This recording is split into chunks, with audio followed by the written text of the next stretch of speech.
Hi friends, welcome to our channel smart study with Siri. Daily డిఎస్సికి సంబంధించి subject wise videos చేస్తున్నాను friends. Already psychology సబ్జెక్ట్కి సంబంధించి మూర్తిమత్వంలో భాగంగా కొన్ని వీడియోస్ చేశాను. ప్రీవియస్గా మూర్తిమత్వాన్ని ప్రభావితం చేసే అనువంశిత కారకాలు వీడియో చేశాను. ఎవరైనా చూడకపోతే ఛానల్లో చూడండి. ఈరోజు వీడియోలో భాగంగా మూర్తిమత్వాన్ని ప్రభావితం చేసే పరిసర కారకాల గురించి పూర్తిగా తెలుసుకుందాం.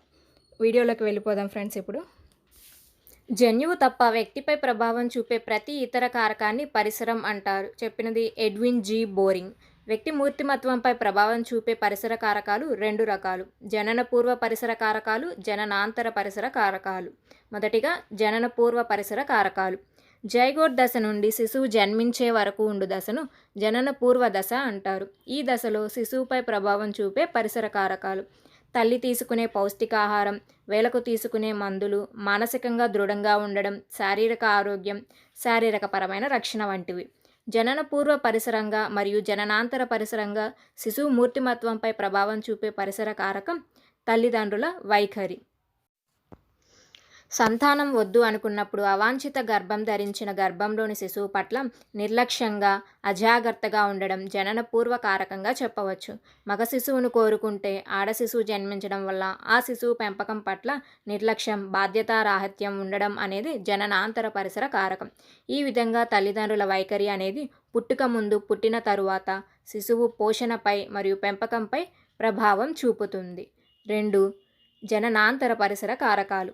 అవి: 1 కుటుంబం లేదా గృహం, 2 పాఠశాల, 3 సమవయస్కులు, 4 సమాజం లేదా ఇరుగు పొరుగు, 5 ప్రసార మాధ్యమాలు. వీటన్నిటి గురించి ఒక్కొక్క దాని గురించి తెలుసుకుందాం. మొదటిగా కుటుంబం. శిశువు యొక్క మూర్తిమత్వ వికాసంపై ప్రభావం చూపే మొట్టమొదటి పరిసర కారకం కుటుంబం. కుటుంబంలో తల్లిదండ్రులు మరియు ఇతర పెద్దల ప్రవర్తన, కుటుంబం పాటించే విలువలు, కుటుంబ సభ్యుల మధ్య ఉండే అనుబంధాలు, కుటుంబ సభ్యులు క్రమశిక్షణతో కూడిన జీవనం, కుటుంబ సభ్యులు పాటించే నియమ నిబంధనలు, కుటుంబ సభ్యులు ఇతరులను గౌరవించే విధానం, కుటుంబ సభ్యుల సాంఘిక జీవనం, కుటుంబ సభ్యుల అభిరుచులు మొదలగునవి. ప్రేమను పంచే కుటుంబాలలో పెరిగిన శిశువులలో ఇతరులను ప్రేమించడం, అభిమానించడం, ఆప్యాయత చూపించడం మొదలగు అనుకూల మూర్తిమత్వ లక్షణాలు ఏర్పడతాయి. ప్రేమరాహిత్యం లేదా నిర్లక్ష్యం చేయబడిన కుటుంబాలలో పెరిగిన శిశువులు నిరాశ, నిర్లక్ష్యం, లెక్కలేనితనం, విచారం, మొండితనం, ఎదురు తిరిగే స్వభావం, నేర స్వభావం లాంటి ప్రతికూల మూర్తిమత్వ లక్షణాలు ఏర్పడతాయి. తల్లిదండ్రుల ప్రేమానురాగాలు లభించని పిల్లలు సంఘ వ్యతిరేక చర్యలకు, బాలనేర ప్రవృత్తితో చెడ్డ పనులు చేయడానికి అలవాటు పడతారని చెప్పినది జమ్కిన్. తండ్రితో మంచి సంబంధాలు కలిగిన పిల్లలలో నేర ప్రవృత్తి చాలా తక్కువగా ఉంటుందని తన పరిశోధనల ద్వారా కనుగొన్నవారు నామ్. సమిష్టి కుటుంబాలలో పెరిగిన పిల్లలలో సహజీవనం, సర్దుబాటు, త్యాగం, ఒకరి పట్ల ఒకరికి ప్రేమ, ఆప్యాయత వంటి అనుకూల మూర్తిమత్వ లక్షణాలు ఏర్పడతాయి. అయితే వీరికి స్వేచ్ఛ తక్కువగా ఉంటుంది కాబట్టి సృజనాత్మక వికాసం అంతగా ఉండదు. వ్యష్టి కుటుంబాలలో పెరిగిన పిల్లల్లో సాంఘికీకరణ సామర్థ్యాలు చాలా తక్కువగా ఉంటాయి. అలాగే మొండితనం, హఠం చేయడం వంటి లక్షణాలు ఉంటాయి. పిల్లలు పెరిగిన గృహ వాతావరణానికి, వారి ప్రవర్తనకు మధ్య దగ్గర సంబంధం కలదని రాట్కే పేర్కొన్నారు. ఆయన పరిశోధనలు అతి గారాబం చేయడం వలన ఉపసంహరణ, అభద్రత, సర్దుబాటు సమస్యలు, ఈర్ష్య వంటివి, తిరస్కరణకు గురైన పిల్లలు, కలహశీలి, అధైర్యం, బిడియం, హఠం, మొండితనం, చెప్పింది పాటించకపోవడం వంటివి, అధికార ధోరణి పెంపకం కలవారు, లోబడి ఉండడం, ఆధారపడడం, సహకరించకపోవడం, భయం, తన్యత, అనాసక్తత వంటివి, సామరస్య లేదా ప్రజాస్వామ్య పెంపకం గలవారు అణకువ, సర్దుబాటు, ఆనందం వంటివి కలిగి ఉంటారు. అన్ని సమాజాలలో శిశువు జన్మక్రమానికి, ఆ శిశువు మూర్తిమత్వానికి అవినాభావ సంబంధం ఉందని అభిప్రాయపడింది అసుబెల్. శిశువుల జన్మక్రమానికి, వారి మూర్తిమత్వానికి అవినాభావ సంబంధం ఉంటుందని తమ పరిశోధనల ద్వారా నిరూపించిన వారు అసుబెల్, షాక్టర్, కోచ్, వైల్ మరియు డేవిస్. ఇప్పుడు వీరి పరిశోధనల్లో జ్యేష్ఠులు ఉద్వేగాలు, కోపం నుండి ఆలస్యంగా కోలుకుంటారు, ఆదుర్ద కలిగించే విషయాల్లో ఇతరులపై ఆధారపడతారు, ప్రేమ, త్యాగం, బాధ్యత వంటివి కలవు. మధ్యములు ఇతరుల మాటలు తొందరగా వింటారు, ఎక్కువగా సంఘీభావంతో ఉంటారు. కనిష్ఠులు వ్యక్తిత్వ నిరూపణ కోసం చిన్నపిల్లల వలె ప్రవర్తిస్తూ ఉంటారు. కుటుంబంలో ఏకైక సంతానం, ఆఖరి సంతానం ప్రవర్తన ఒకేలా ఉంటుంది. 2 పాఠశాల. పాఠశాల బౌద్ధిక వికాసానికి పునాది. కుటుంబం తర్వాత వ్యక్తి మూర్తిమత్వ వికాసంపై ప్రభావం చూపే రెండవ పరిసర కారకం పాఠశాల. వ్యక్తి యొక్క బౌద్ధిక సామర్థ్యాల వికాసానికి పునాది మెట్టు.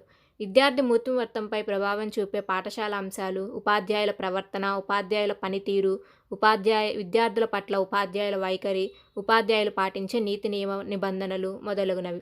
ప్రజాస్వామ్య లక్షణాలు కలిగిన ఉపాధ్యాయుల వద్ద చదివిన పిల్లల మూర్తిమత్వంలో నిజాయితీ, నిబద్ధత, అంకితభావం, సంఘీభావం, ఐకమత్యం, ఇతరులకు సహకరించడము, ఇతరులను ప్రోత్సహించడం, ఆత్మవిశ్వాసం వంటి లక్షణాలు ఏర్పడతాయి.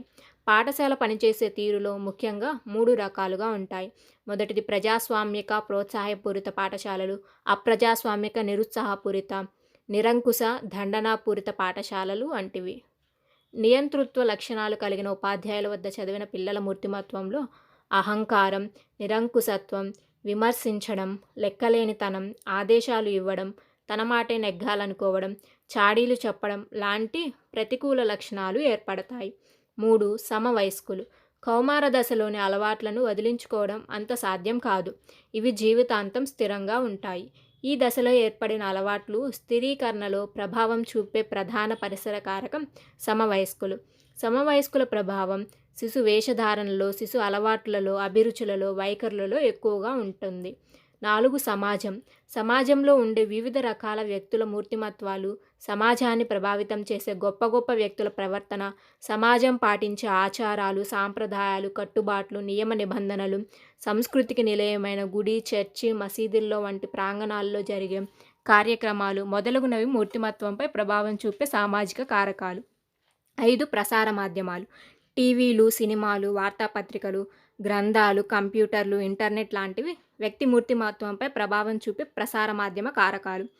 వీటి ప్రభావం వ్యక్తుల మూర్తిమత్వంపై అనుకూలంగా లేదా ప్రతికూలంగా ఏ రకమైన ప్రభావాన్నైనా చూపించే అవకాశం ఉంటుంది. ఇది ఫ్రెండ్స్ ఈ రోజుటి వీడియో మూర్తిమత్వ వికాసంపై ప్రభావం చూపే పరిసర కారకాల గురించి.